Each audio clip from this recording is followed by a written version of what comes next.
waaw bañ la nuyuwaat auditeur rajo Sénégal 92.5 waxtu dalal gan gi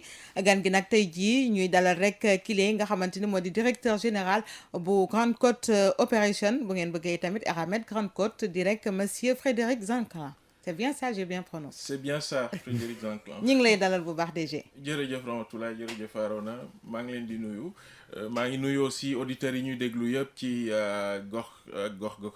goxaatu Sénégal yi. donc maa ngi leen di nuyu yéen ñëpp. jërëjëf mi ngoog alors DG li waral tey ci tey waxtaan gi moo di boobu ba tey ñu ngi gis ay attaques yoo xamante ni ñu ngi ko jëmale ci Grande Côte Opération ñu gis ni tamit bu yàggul dara dalal nañ fi sax benn ci maire boo xamante ni mi ngi foofu ci diwaan bi di jokkul jëwrin waaye sax tamit askan wi gis nañu ni daal ñaxtu nañu mooy lan yéen seen foofule di entreprise bi société d'exploitation bi daf leen di déranger lool ndax nuisance yi nga xamante mi ngi koy indi ci ñoom lan ngay wax ci rek loolu yëpp. li ma mun a wax ci loolu c'est très simple Eramet Grande Côte day intervenir dans le secteur minier secteur bu xaw a bëri coow donc dinañ de temps en temps dégg yenn genre rumeurs yi wala information yi mais pour la plupart c'est infondé loolu déjà ci lay commencer ñun nag dañuy vraiment intervenir ci zone boo xamante ne mooy ça mu ngi nekk à cheval entre région de Thiès ak Louga foofu la suñu concession nekk te ça fait 10 ans ñu ngi exploité li nga xamante ne la ñu def au préalable balaa ñu commencer exploitation bi mooy étude d'impact environnemental loolu lu ñu def la lu état du Sénégal validé donc lépp li nga xamante ne am na comme rëq-rëq aussi teg nañ ay mesures correctives ba nga xamante ne du impacter population yi. ngeen nekk 5e contributeur minier ci budget état yaakaar naa ni rapport ITIE bi mujjee tamit loolu la wax mais est-ce que yéen amal ngeen njëriñ askan wi nga xamante ñoom ñoo nekk foofu ci gox yeeg goxaat yooyu ndax ñoom gisuñu seen bopp ci liggéey gi foofu rawatina maa ngi koy wax léegi jeexintal yi ngeen di indi ci wàllu suuf si. li ma mun a wax ci loolu question bu important la li ma mun a wax ci loolu comme ni nga ko waxee rapport ITIE bi mu nee na ñun Eramet Grande Côte ñun ñooy cinquième contributeur ci budget état du Sénégal contributeur minier li ñu mun a wax aussi nañu fàttaliku ne y a plus de 2000 personnes yi nga xamante ne ñu ngi liggéey ci entreprise bi loolu c'est des emplois directs li ñu mun a wax mooy ñu ngi verser ay redevances à hauteur de 2023 versé nañ à hauteur de 16,5 milliards ci taxes ak redevances te loolu luy yokku la ñu ngi def ay achats locaux ñu ngi créer ay GIE créer nañ 19 GIE dont 13 yëpp ay GIE ay jigéen lañ GIE yooyu ñu ngi regrouper plus de 2800 personnes 19 GIE yooyu donc vraiment loolu ay indicateurs la yu wone ne ñu ngi impacter vraiment ci vie population yi foofu. 2000 personnes yooyu ngay wax fu ñu jógee ci biir gox yi lañ jógee ci population yi wala. pour la plupart ci biir population yi lañ jógee dañu am benn commission bu ñuy woowee commission de recrutement bi nga xamante ne dañ ko teg en place préfet bi moo ko diriger ak les maires. donc su ñu amee poste yi nga xamante ne c'est vacant ñooñu la ñuy soumettre demande yi ñoom ñoo ñuy jox ay candidats donc c'est un processus qui est là et qui fonctionne buy permettre ñu vraiment privilégier recrutement ci zone yi nga xamante ne foofu la ñuy liggéey. mais askan yooyu déjà yan poste la ñuy am ndax souvent dañ koy gis yenn entreprise yi bu ñu ñëwee ci yenn dëkk yi en tout cas yenn poste de responsabilité duñ leen ko jox léeg-léeg ñu jox leen ay poste ngeen nga baal ma wala ay gardien genre affaire yooyu ndax c'est pas le cas chez vous. dëgg la poste moom xam nga day dépendre ci sa qualification man mii di wax ak yéen man maay diriger Eramet Grande Côte sénégalais la man maay personnalité bu gën a importante ci société bi te sénégalais la donc poste bi day dépendre rek ñun ci suñu ay besoin bu ñu soxlaa directeur général mu am sénégalais boo xamante ne bu mel ni man mun na occuper poste bi moom lañ koy jox bu ñu soxlaa soudeur mu am ku dëkk Jokku Jawrin wala mu am ku dëkk Kaba Gueye wala mu am ku dëkk ceeb nga xamante ne CV mu ngi ci commission bi kooku la ñuy jël donc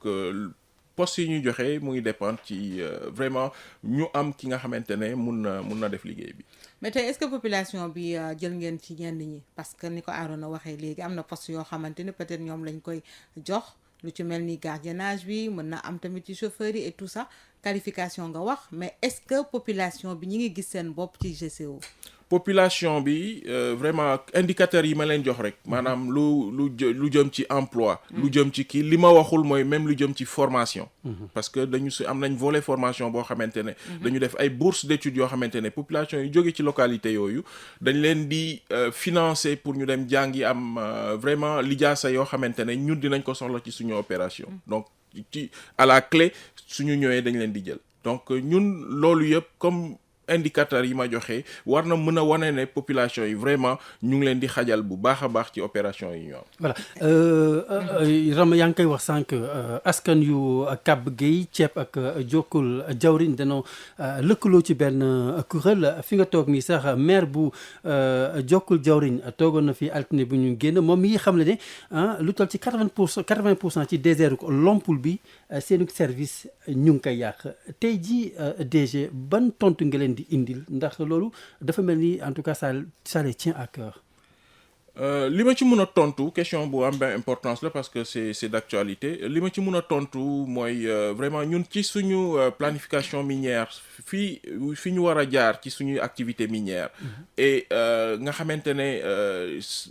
autorités yi sénégalaises yi dañ ko valider dafa war a jaar fu ñuy woowee désert de Lompoul donc désert boobu nag ñun ñaari yëf laa ci mun a wax benn bi mooy ñun suñu processus minier dañuy réhabiliter donc ñun bokkuñu ak mine à ciel ouvert yi nga xamante ne dañuy ñëw gas kàmb dem seen yoon ñun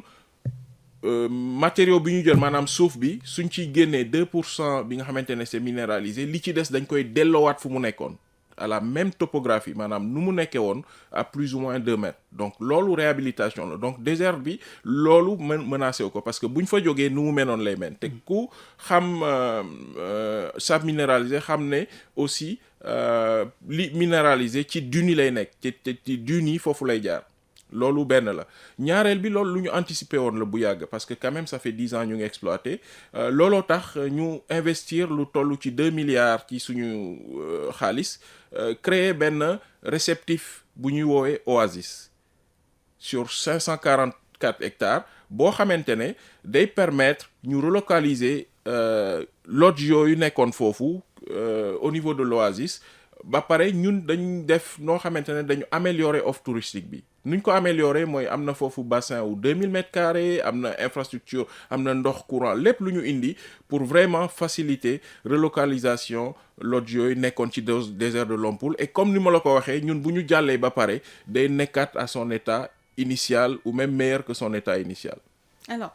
DG man balaa may ñëw foofu parce que yaa ngi wax eau électricité ci seen désert de l'Oasis boobu nga xamante ni ngeen ko mais population yi nga xamante ne ay impacté lañu yéen a ngi def seen exploitation mu am ñoo xamante ni toxal ngeen leen parce que soxla ngeen zone yooyu est-ce que da ngeen leen toxal yóbbu leen ci bërëb yoo xamante ni non seulement dinañu am logement yu baax dinañu am ndox courant mais également ay terres cultivables ndax fi ñu jógee.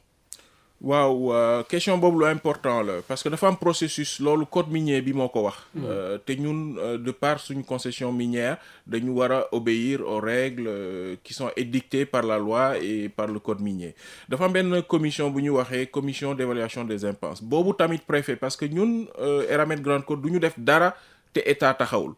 ñun nekkuñu ñun rek di def suñu yëf ci suñu ruq non lépp lu ñuy def commission moo koy diriger boo xamante ne ñun sax du ñun ñoo koy présider ñun on est membre juste de la commission et parfois même juste membre observateur donc commission boobu d'évaluation des impenses préfet moo koy diriger donc préfet bi fu ñu waree jaar dafa am commission bi moom mooy dem xool ñan la ñuy impacté ñu ne ñii ñu impacté suivant tel barème bi lii lañ leen war a ndàmp ñun barème boobu pour ma yëgal leen ñun dañuy fay ñun GCO dañu décider dañuy fay 5 fois maanaam juróomi yoon barème boobu. barème bi laata la. barème bi ñu ngi fay pour chaque hectare 750 000 loolu mooy barème national. ñun dañuy fay chaque hectare 3 millions 500. ok donc loolu ñun suñu chaque hectare loolu ñun suñu initiative personnelle la. lépp li nga xamante ne dafa nekk comme tabax aussi dañ koy compenser lépp li fa nekk comme tool dañ koy compenser ba pare yemuñu foofu dañu ne déedéet du loolu rek parce que mun nañ compenser yem foofu mais duñu yem foofu dañu dem defar lu ñuy woowee ay village de recasement boo xamante ne dañ fa tabax ay kër yoo xamante ne kër bu nekk au minimum day am 3 pièces cuisine. ñaata famille la au total. Y a à peu près 500 et quelques familles yoo xamante ne déjà ñu ngi dugg ci processus boobu. waaw et c'est un processus continu parce que ça su ñuy avancer commission bi day dem évaluer ñu tabax kër yooyu pour population bi d'abord déplacer leen. Elles sont toutes recasées. Elles sont toutes recasées pour ñi nga xamante ne ils sont impactés maintenant. am nañ nag comme c'est un processus continu am na ñoo xamante ne jotaguñu leen wala am na ñoo xamante ne tabax fi ñu leen kii ñu ngi en processus de déménagement pour dem fi ñu leen di tabax mais pour préciser encore une fois suñu ñëwee fekk kër bu am même bu dee ñaari chambre mais mu am 4 familles ñeenti kër lañ leen di tabaxal. ok kër bu ne dina am ñetti chambre dina am cuisine dina am ndox dina am électricité te yemuñu foofu. waxoon naa leen ne terre yi nga xamante ne dañ leen compenser ñun dañu ne déedéet dañ leen di joxaat encore yeneen suuf ku nekk famille bu nekk cellule familiale bu nekk dinañ ko jox demi-hectare boo xamante ne ñun ci suñu bopp dañ koy équiper ak pompe solaire pour que ñu mun a continuer seen activité. actuellement est-ce que yooyu tàmbali na. yooyu yëpp mu ngi tàmbali ñu na su ngeen ñëwee vraiment visiter site bi parce que li ñuy wax nii yëpp vraiment am na ñu ci bari yoo xamante ne dañ koy wax xamuñu fu site bi nekk. site bi fan la nekk. ñu ngi nekk am na site de recasement bu nekk Fot village bi ñuy wax Fot. am na bu nekk Diourbel am na bu nekk voilà 4 ou 5 lañ ci defaragum. donc loolu ñun pour préciser Eramet Grande Côte dañu nekk entreprise boo xamante ne l'une des seules entreprises minières d'ailleurs boo xamante ne dañuy ubbi suñu buntu pour ñëpp képp ku la neex il suffit juste nga contacter ñu soo bëggee visiter nga am ay leeral yoo laaj wala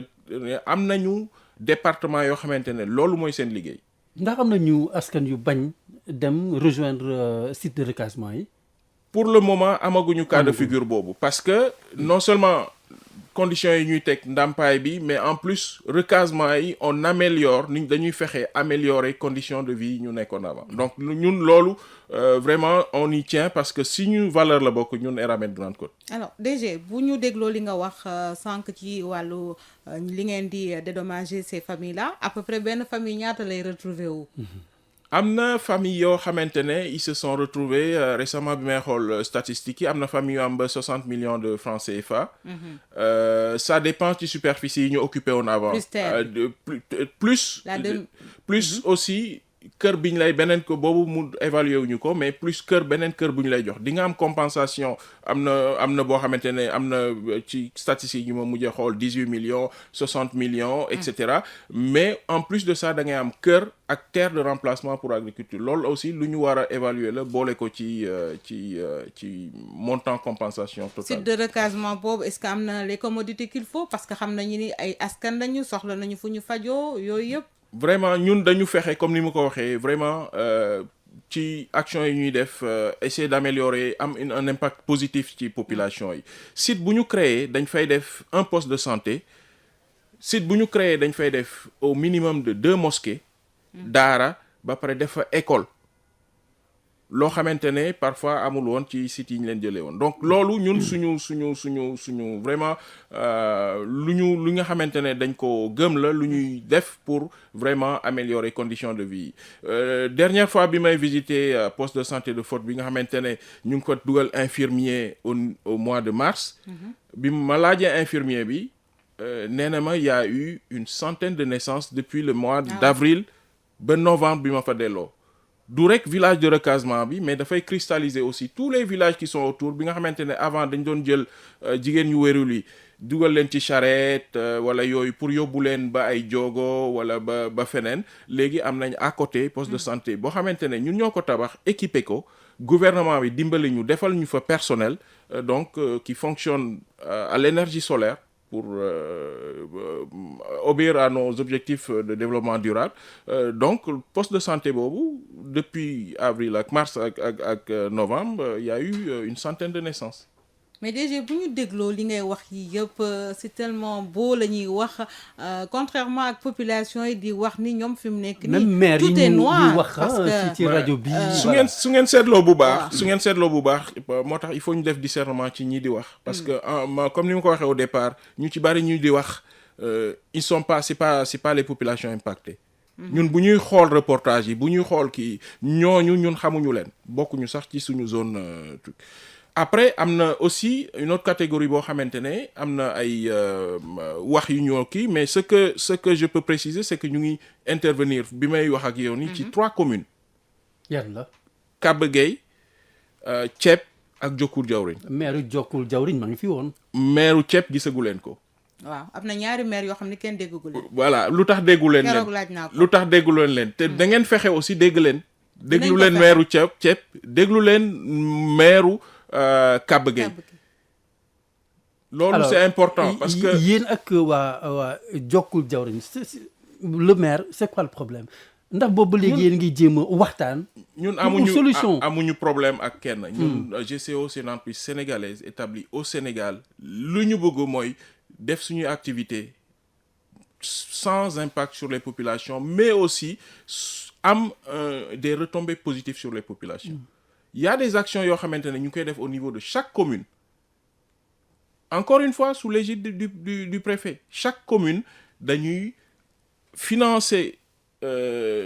comme appui institutionnel mais aussi dañuy financer ay projets comme ay construction d'écoles ci 3 communes yooyu ñu lay wax chaque année dañ fay verser xaalis loolu c'est sans compter aussi yeneen projets yu ñuy def parce que loolu c'est le plan social minier qui le demande mais ñun on va au-delà de ça dañuy créer yeneen projets yoo xamante ne pour yokk enveloppe yi ñuy def yi ñuy injecter dans nos communes environnantes. Donc loolu day bokk ci formation am na benn projet bu ñu lancé récemment ça nous coûte ça va nous coûter 2 milliards de francs CFA sur les 3 prochaines années pour defar ay quais de pêche pour defar renforcer élevage pour vraiment former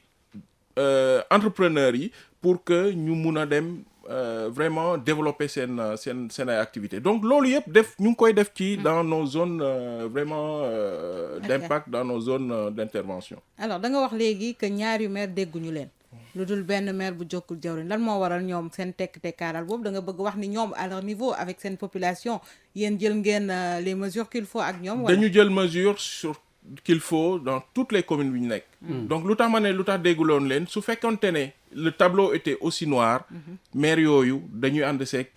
maire bi ngeen cité léegi pour ñëw ci seen plateau maire yooyu di ngeen leen dégg ci rajo yi maire yooyu di ngeen leen dégg ci télé yi di ngeen leen dégg aussi ci journaux yi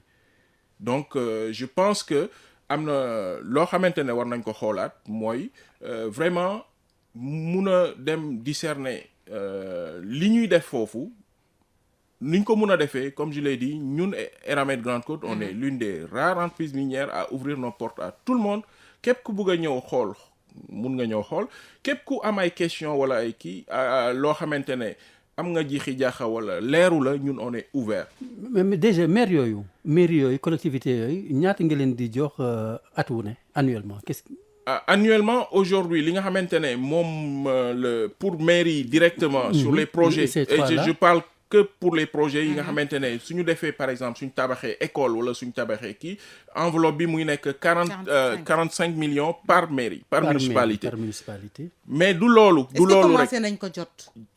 pas plus tard que semaine dernière am na ay chèques yu ma signé man personnellement yoo xamante ne préfet bi distribué na ko déjà aux 3 communes donc loolu lu wér la lu wóor la on a les preuves on peut les montrer. Ok. Voilà, ça c'est juste que pour cette partie am na yeneen yoo xamante ne encore une fois GIE de femmes yi ñuy financer à hauteur de 3 millions par GIE projet à fort impact yi ñuy def yoo xamante ne aussi ñu ngi koy financer ci population bi loolu yëpp c'est des actions yoo xamante ne dans le cadre de notre politique RSE ñu ngi koy def. Encore une fois dans ce périmètre-là qui regroupe les 3 communes. Rama nga baal ma déjà dama bëggoon ñu ñëw ci ndox mi ndax gis nañ ko à travers des reportages même le maire wax na ko keroog en tout cas ñu ngi ŋàññi qualité ndox mi monsieur le DG ban tontu nga leen di indi. par rapport à cela ñaari tontu parce que loolu aussi vraiment peut-être ñàkk a xam la wala manque d'information ñun Eramet Grande Côte suñu procédé maanaam ni ñuy liggéeyee amul benn produit chimique. Zéro produit chimique amul benn produit chimique ñun du ñu utiliser produit chimique donc c'est suñu procédé yëpp ndox la ak suuf boo xamante ne par gravimétrie lañ koy trier donc loolu benn la donc pollution mënu fa am loolu ça c'est pour commencer beneen ñaareel bi mooy ñun dañuy utiliser ndox waaw dëgg la dinañ utiliser ndox bu bari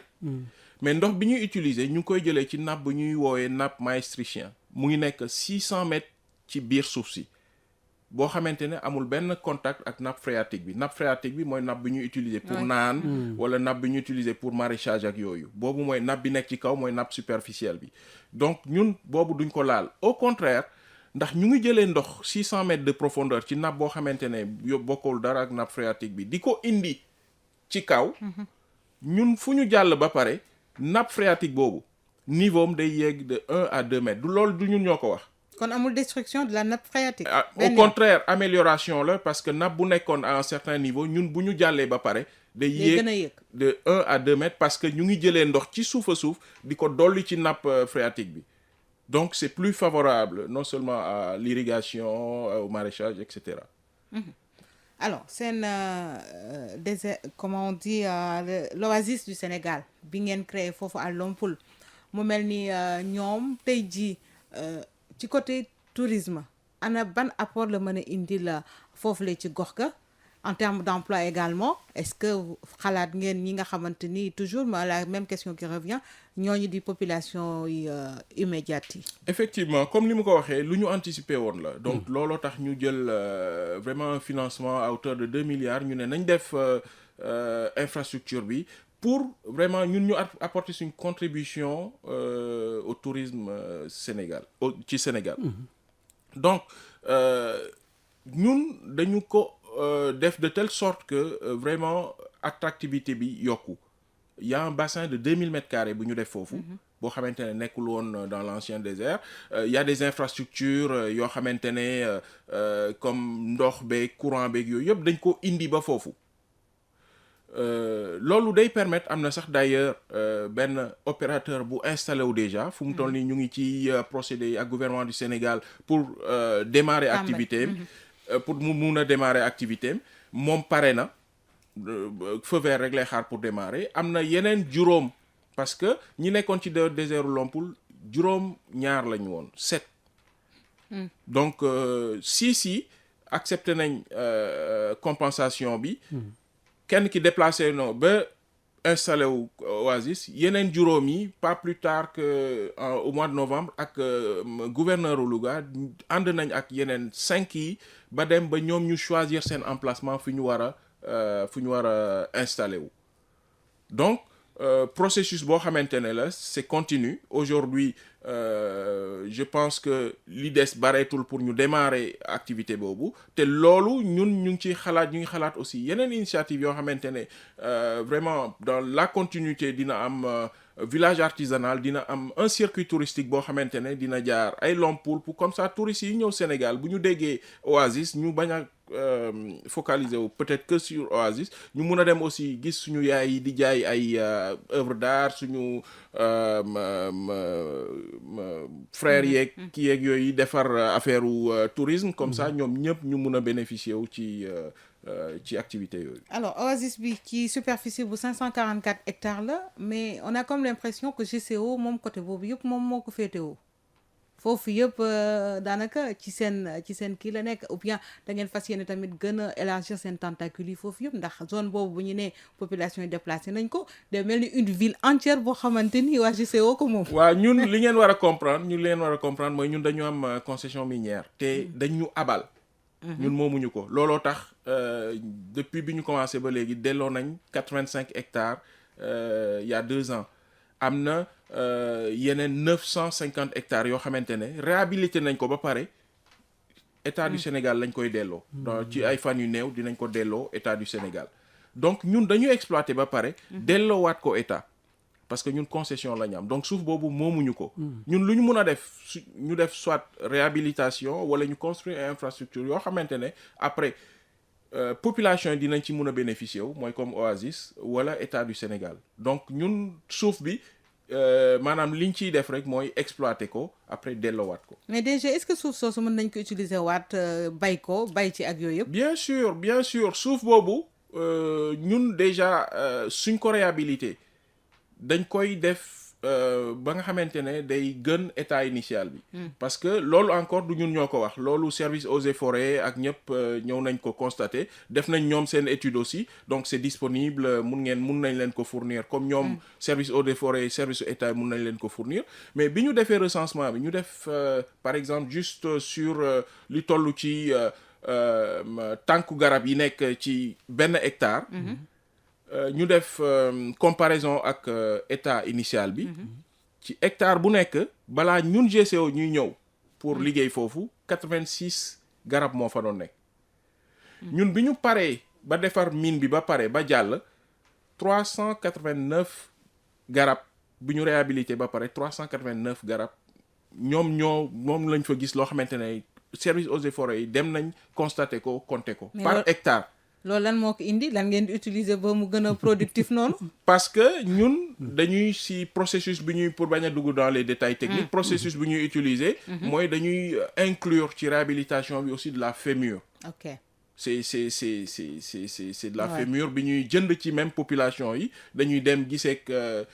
par exemple village de recasement yi wala les villages environnants ne seen fémur bi ngeen am bi nga xamante ne mu ngi jógee ci nag yi mu ngi jógee ci fas yi mu ngi jógee ci kii jaayaat leen ñu ko ñun ñu dem pour gën a enrichir sol bi parce que il faut gën ko enrichir parce que il faut se rappeler que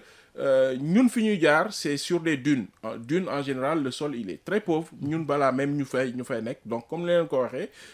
ak process boobu dinañ jógee ci 86 hectares 86 garab par hectare ba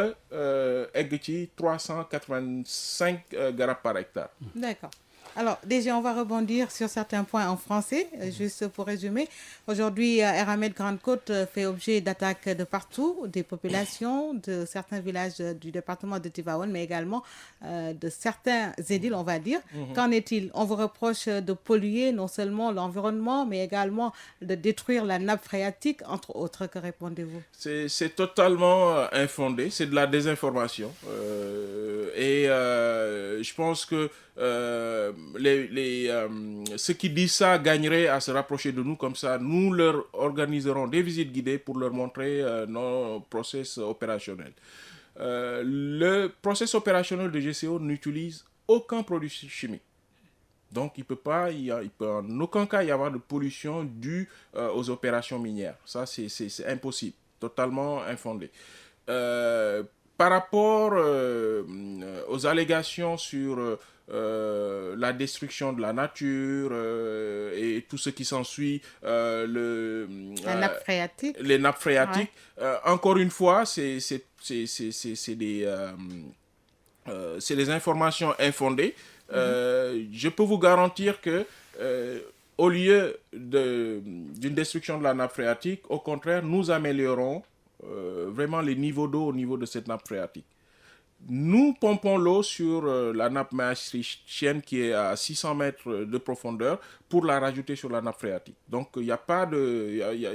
d'amélioration, il ne peut pas y avoir vraiment de détérioration. Alors, et les inquiétudes par rapport au désert de Lompoul, voilà, on parle de 80% de la superficie qui serait détruite par vos services. Effectivement, notre plan minier passe par ce qu'on appelle aujourd'hui le désert de Lompoul.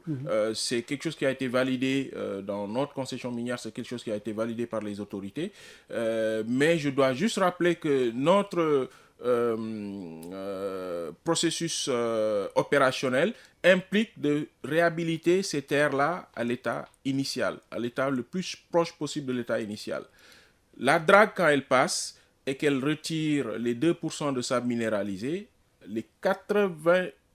18% du sable restant sont remis immédiatement à l'arrière et en respectant la topographie initiale. Donc, on ne peut pas parler de destruction dans la mesure où c'est du sable qui est remis en place pratiquement à l'état, comme à l'état initial. Alors, donc on parle de familles qui ont été impactées aujourd'hui, qui se retrouvent avec rien du tout. Que répondez-vous à ça? Encore une autre allégation infondée. Il y a une commission d'évaluation des impenses qui est présidée par le préfet, donc l'État, qui est en charge d'évaluer les niveaux d'impenses de ces populations-là. Combien au total vous avez À peu déplacé? près 500 familles pour le moment, mais c'est un processus continu. Donc, ce qu'il y a, c'est que après évaluation de ces montants, nous payons ces montants, mais nous ne nous arrêtons pas là parce que nous relongeons ces populations-là dans ce qu'on appellerait des villages de recasement, avec des maisons bâties en dur, avec des maisons individuelles de 3 pièces avec cuisine et équipées d'eau et d'électricité.